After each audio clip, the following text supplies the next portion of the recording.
Hello, I'm Robbie Fowler and you're watching Redmen TV. Hello, welcome to the Redmen TV. It's the final word show after Liverpool lost the FA Cup semi-final 2-1 to Tim Sherwood's Aston Villa side. If you're watching the show for the very first time, that's because it's Freeview Week.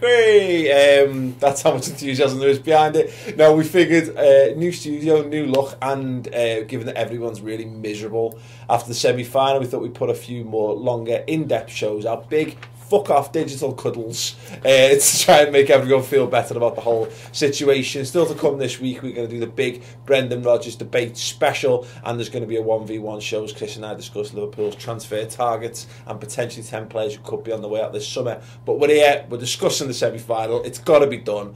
Let's get stuck into it. I'm joined by Chris Pajak, John Machin and Ben Mullane, who have the misfortune of going through this with me. Chris, I mean, ultimately, that was a shit day out at Wembley. It was awful, you know. The best atmosphere in the game was in the toilets.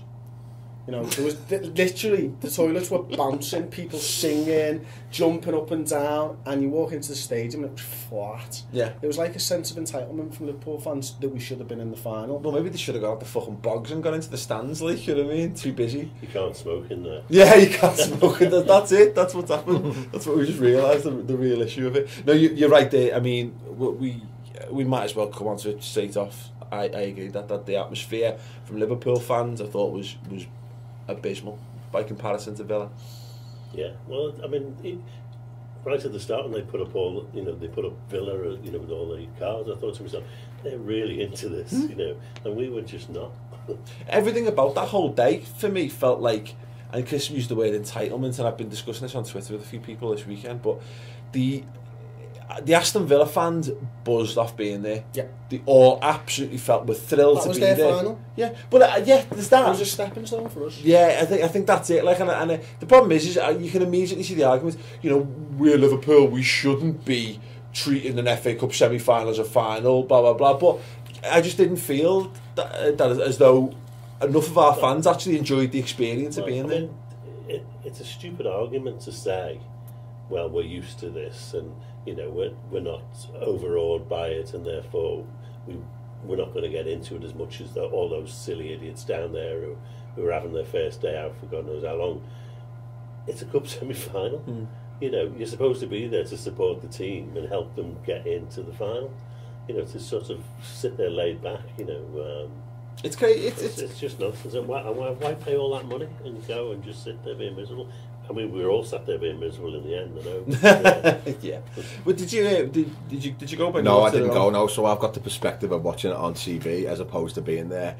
And I suppose the only thing I can add to that is that the players reflected the fans. Really, they looked like they thought they were just going to walk through it as well. And I said this in the build-up, like that. You know, I felt that there was a real worry of complacency there, and so many people have done it.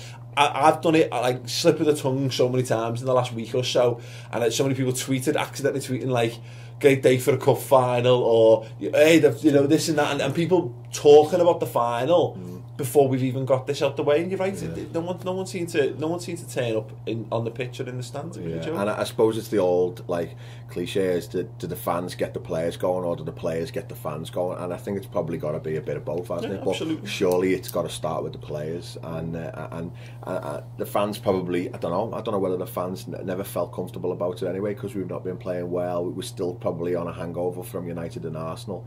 And I think nobody really was up for it. Well, I talked about how I wanted to hark back to the semi-final against Everton 3 years ago, where they were resurgent and they came into that with a little bit of optimism, but it was always like plastic optimism. It was a facade, and once we beat them, they were utterly deflated, and you know there was no trouble. They were just nothing left, and they just shuffled out of the stadium quietly. As it turns out, that was us. You know, we kind of like built our season around this notion that we were going to win the FA Cup and that was going to fix everything. But you know that wasn't the case. You've got to go out there and put a shift in. Well, I mean, the fact is that you know Villa had a very recent upsurge since Sherwood went, not immediately. So really only over a few games, 2 or 3 games, and yet they came. I mean, before the game, I was saying to people, and people saying to me, "Oh, Sherwood's not going to have a clue what formation we're going to play, or which players are playing. You know, he's going to be ripping his hair out." The fact was, he didn't care. Yeah. He put his own system on the pitch, and it was confident that it was what was going to do the job, and it did. Yeah. You know, and we looked lost. Yeah. You know, We're completely overrun in midfield, weren't we? Yeah. absolutely. I heard it all weekends that playing with this notion of fear, and it was the complete opposites. Villa played with absolutely no fear; they had nothing to lose, and Liverpool played with complete fear, thinking they had everything to lose. And it was I lost track how many times I've heard about. Even the players' quotes since of it have said, "Oh, gutted that we didn't get there for Gerrard. Didn't get there for Gerrard." But for me, it's like you should be worried about getting there for yourselves. Like Yeah, you know, That's true. and you know, I think there's so much pressure been built on giving Stevie G a fairy tale ending. You know, they've got to win the game. Yeah. And Well, how much of that do you reckon Gerrard being on there was? How much of it was enforced because of the not a lack of Lucas or whatever, and how much of it was nostalgia? I don't know. I think the Lucas thing's probably the bigger of the two. To be honest, I Hope think it was the Lucas. Yeah, I think we massively missed him and his experience, and someone put a great comment on Facebook, and I forget your name. I'm really sorry about it because it was a belter comment, but it was about Steven Gerrard, and I think I showed it to you yesterday, didn't I? It was about, he was talking about like Sunday League players. He says anyone who's ever played football at any level knows when the legs have gone. And you might be playing with players or against players that you were just miles better than. Steven Gerrard must have been looking around that pitch yesterday going, I was better than all of yous, and now Fabian Delph's running past me, and there ain't nothing my body can do about it. That must be downheartening for him. But you've got to take that aside, and he's got to get into the game more himself in a way that he can do it. And the way our midfield was, it was so ineffectual. It was unbelievable. It was just. I know it was only Newcastle. Only Newcastle. It was only Aston Villa. Do it again. That's what we do. But what I mean is, we put in a good shift. I thought on the game prior, Ben. We looked all right. Well, still wasn't decisive, but we played some decent football at times. Yeah. And what we did well, we did none of that. Coutinho was put out wide, marginalised from the game. Gerrard was ineffectual, playing in a more advanced position. yeah, I think obviously we'll discuss it more as we go along, but I think that there's loads of different areas that weren't right yesterday. But it's hard to say that Gerrard was the crux of it all, but he didn't play against Newcastle, and then he did play against Villa. You can look about the fear factor and about wow, we bottled it and stuff, but the actual general shape on the pitch, there was too many changes. There's been major changes, and you think to yourself, we haven't had a settled team now for about 6 or 7 weeks. We've had Markovic came in for Ibe, didn't he? And then we've had Lovren coming in, and Sacco was in and then out. Scatle's only just come back in. Gerrard's only just come back in, and it's like, even though they're all experienced, good players, you need that fluency, and we had no fluency at all yesterday. I felt as though it was like a lot of the players sort of like, it's amazing really, because you think top class players should just be able to play and they train week in, week out, but the reality is they need that fluency to be able to know exactly where each other are going, and they didn't have any of that. But this is for whatever it is, we went into this game, and I was worried about this game, but let's boil it down to the simple point. Brendan Rodgers is supposed to be a better manager than Tim Sherwood, and we've got better players than Aston Villa all over the pitch, with the exception of Christian Benteke. We should have, whether they should have posed us less problems is irrelevant. We should have posed them far more problems than we actually did. Everyone said about Villa being great, and they were good. They were really good, Villa. But it was, I know, and it probably sounds completely and utterly like, as if I'm giving them no respect whatsoever, but they did play good. But if Liverpool played anywhere near their top level, they wouldn't have allowed Villa to play that well. They didn't close down, they couldn't put, I think I counted maybe no more than 2 or 3 passes in the second half consistently, and none of them, they couldn't pass, none of them, and it was a fear of failure, without a shadow of a doubt. Fear of failure. But having got that first goal, that should have lifted the team. Yeah, we played well from that goal until they scored. 6 minutes. And we looked like we were going to wipe them away. We had that patch against Newcastle for about half an hour, and we just looked irresistible. And I thought, that's what's coming now. Yeah. We're just going to blow them away. And of course, they waltz up the pitch like there's no one there and score with such ease. I mean, it was right back to the first few months of this season. Yeah. It felt like literally like all that good run we've had since the turn of the year.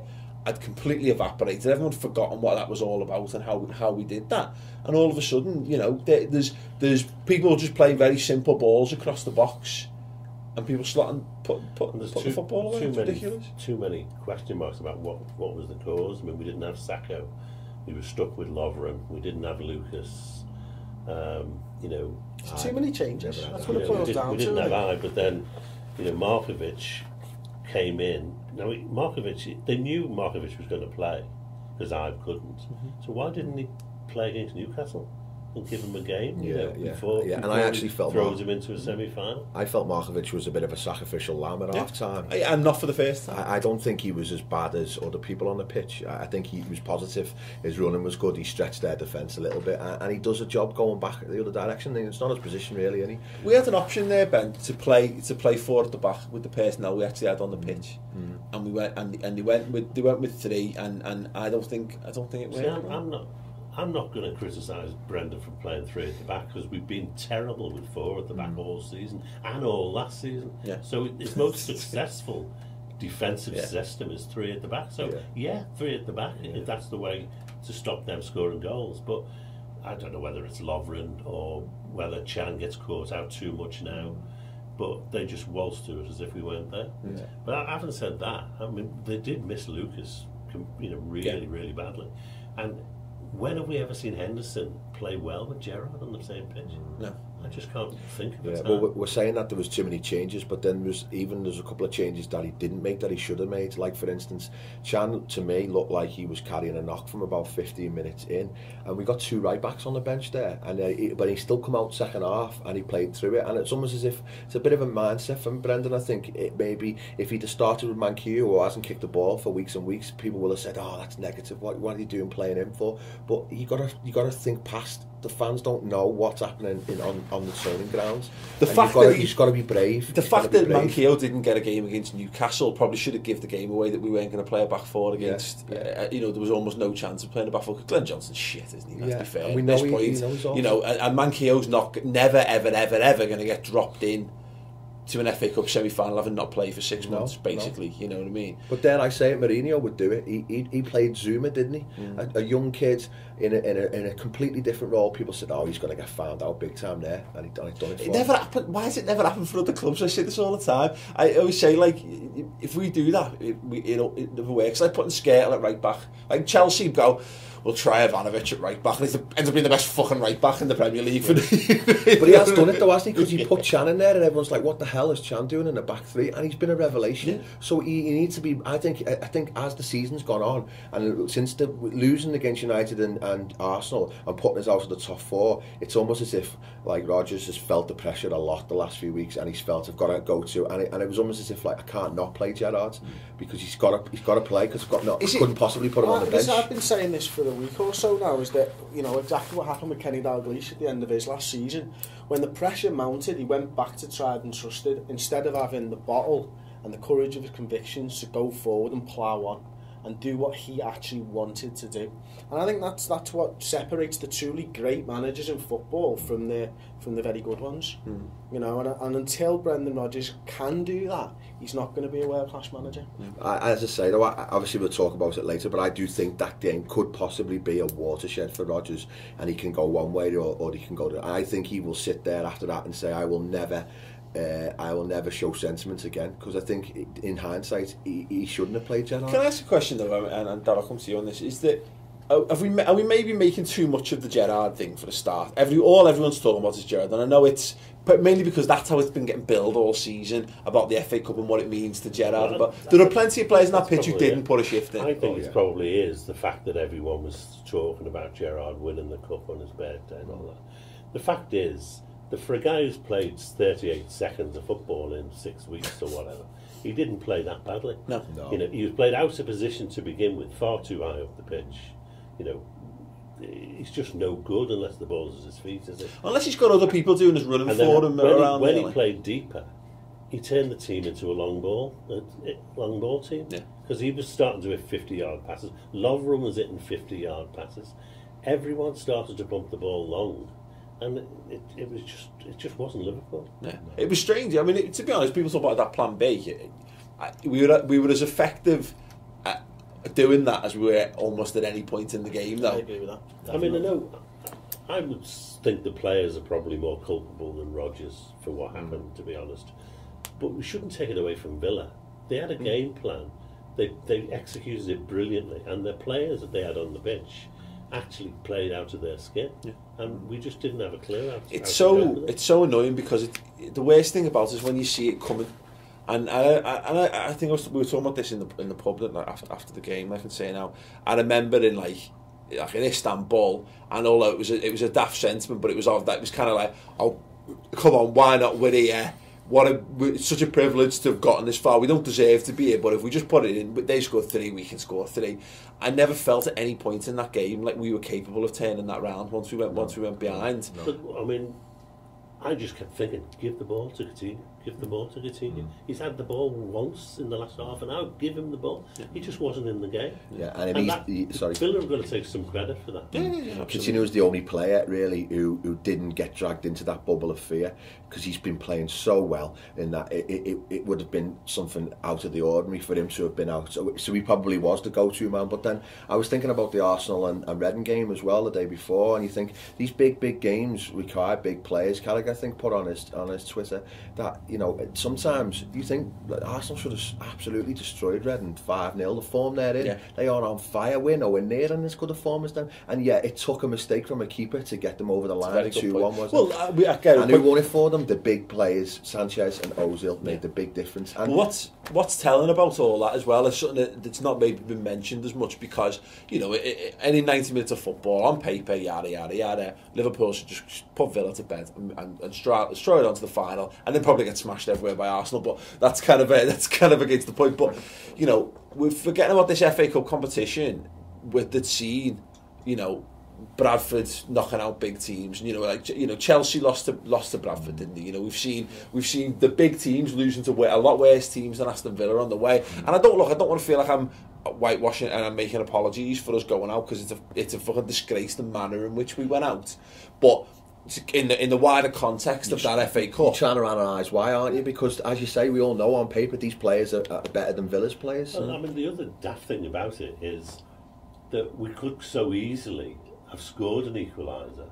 Totally, you know, we would have gone into extra time, and we'd have been awful all game and still gone into extra time and possibly even won the game. We never, for all the fact that they were better than us, they never got clear from us, did they? You know, we were just hanging on. You know, we could. Well, maybe they didn't make that many saves. How many games have you seen where something stupid happens, like a goal goes in for a team who were playing badly? Balotelli, it was onside, wasn't he? Well, that's it. And obviously, we had no idea in the stadium that was the case. But we were told after the fact. The only thing I'd say about that, though, is that before he stuck it in the net, I knew he was offside. You know, the flag was up, the whistle had gone. So, you know, I wasn't celebrating. I didn't jump up and down. And there was no point harping on about that, because we all know we didn't deserve it anyway, did we? So that would have been a false justice in a way. But at the same time, you would have just said, I'd happily take it and get through. I fucking remember 2001. We had no right to win that game. What crossed my mind was we always win on penalties. So, you know, it would be daft, but again, you know, that was quite likely the way we go about it. Gerrard has that header cleared off the line again. It's not a difficult clearance off the line. It's one of those things that, you know, it's on another day we might have scumbagged our way through to the final. But the fact is, our luck ran out in that competition, because at no point during the FA Cup have we looked like a dominant team, a dominant force in that competition. We've been to two replays. We've not played anyone in that competition at all. And everyone we've played has given us a far tougher game than we should have done. Which typically at Liverpool would mean that you will go and win. But I mean, someone said on one of the commentators on my interminable trip home is that Gerrard's luck ran out in 2005 or 2006. He got it all in 2 seasons. You know, you couldn't have any more. You know, that's it. You've used it all up. You've used up your full lifetime quota of luck. I wonder if you can pick some more up somewhere. But, you know, they need someone new now. Moving on from the players and stuff and going back to the fans, why were Liverpool fans so bad? What was that about? I mean, you know, fair play, everyone's entitled to opinions, but the lads by me, and it was all over the ground, were just moaning the entire game. I mean, what does that help? It's a weird one, isn't it? Sorry, Ben. That's right. Because that does my head in, and it creates a negative atmosphere when people are just going, he's shit, he's worse, and just like slagging the players off. To the limited credit to those lads, they still sang. Yeah, no, they You know what I mean? Which is a difference. Whereas, you know, what did my head in is you've got, like, it's Liverpool fans turning on Liverpool fans. Fucking direct your anger towards just screaming and booing the fucking the Villa players every time they get the ball. Direct some venom onto the fucking pitch in a positive way. Instead of like lads in the toilets going, who are these here? Bet half of these won't be on the cop next week. And it's like, well, you know, what's that?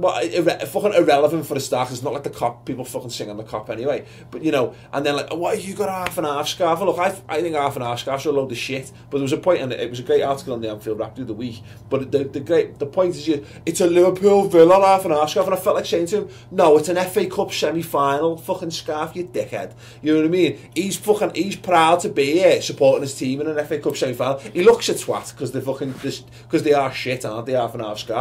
But that for me was like in microcosm where we got that fucking game wrong. It wasn't we're in an FA Cup final, is we're playing Aston Villa. We're playing Aston Villa in a game of football and we're better than Aston Villa. That guy sells his scarf for 200 quid in 20 years' time as top memorabilia. To Aston Villa fans, like, yeah. I think that is a really interesting one. You could probably have a massive debate about it, but I think it's the evolution of fans in general, and it probably covers a lot of clubs. You probably have a lot of fans who are sat there who have been at the match 20 odd years, and then they've got some, you know, a Japanese fan or something, or an Australian fan sat either side of them, and it's the first time they've ever been. You think, you know, plastic fan, blah blah blah. But I spoke to an Australian fan actually a couple of months ago, and he paid $4,500 to come to Stoke at home, and it was like, it's like 3 season tickets worth, and you think, who are we to say that we're better fans because we live 4 miles away? Fans all over the world are brilliant. Listen to anything they say.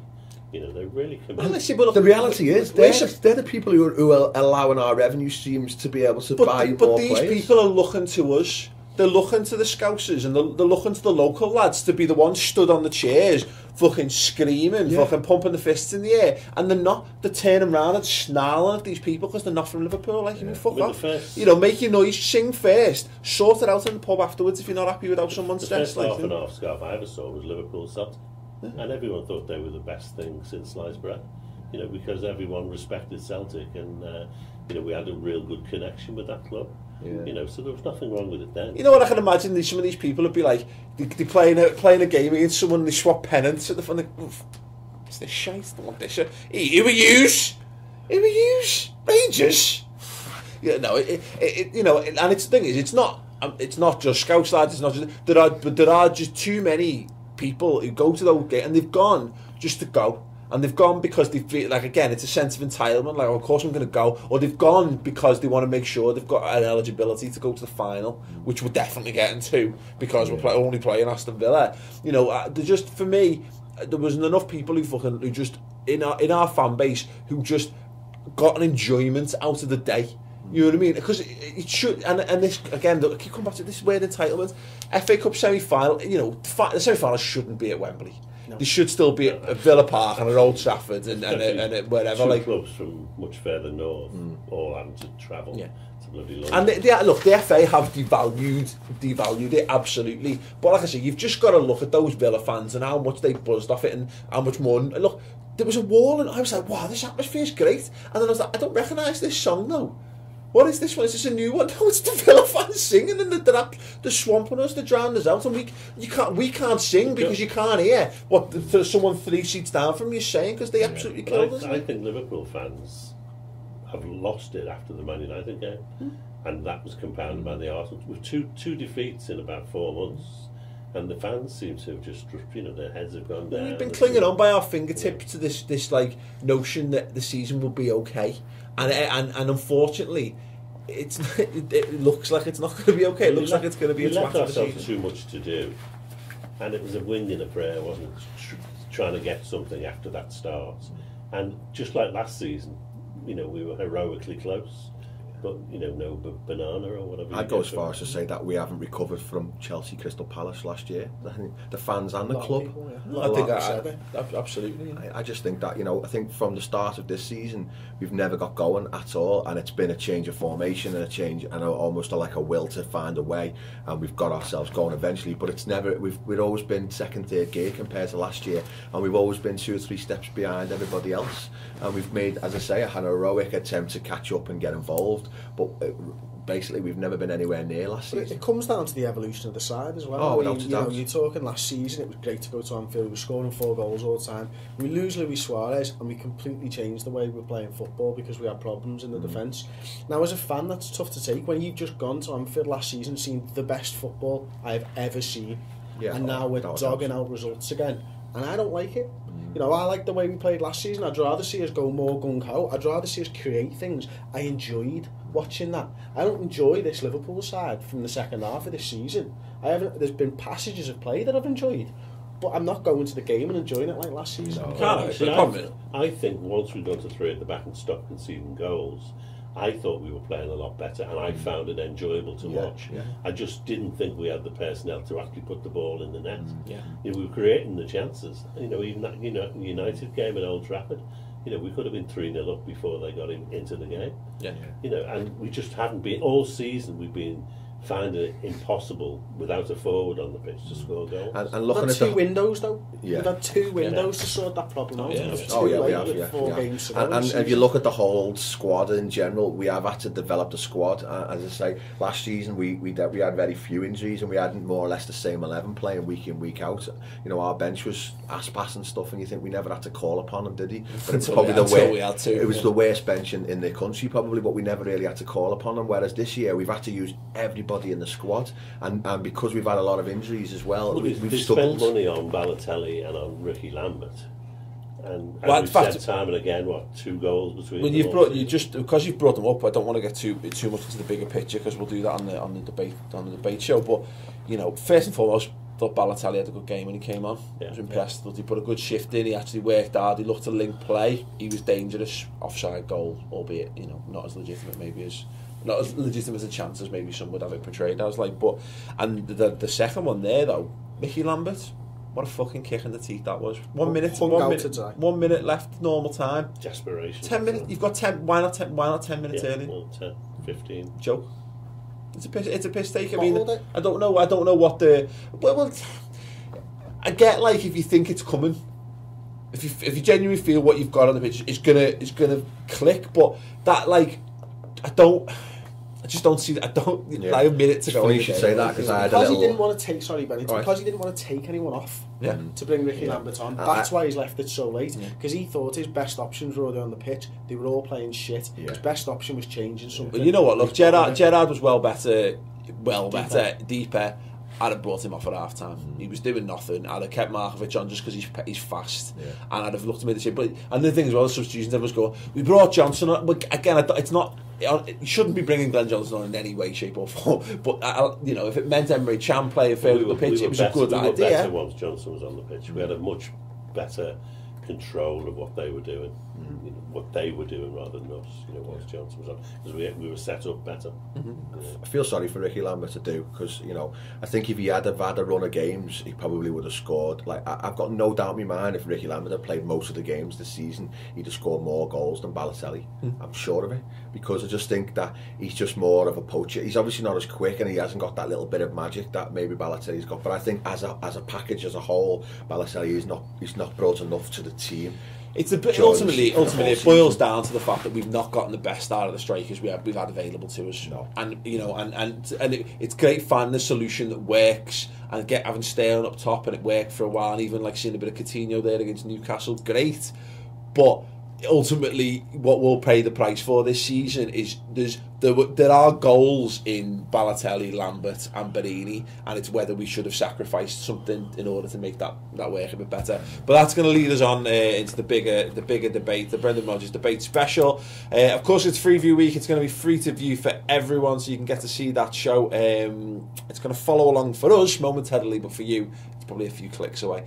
So do check out that show. And of course, if you enjoyed the show, we do these every single week on the redmentv.com. It's free for your first month normally to try it all out, so you get these videos for a full month, and then it's just £2 a month after that. So if you like it, go along to the website, join up, and you get to see these shows, like I say, every single week. Anyway, thanks very much for watching. Hope you enjoy the rest of Freeview Week, and we'll see you on the other shows.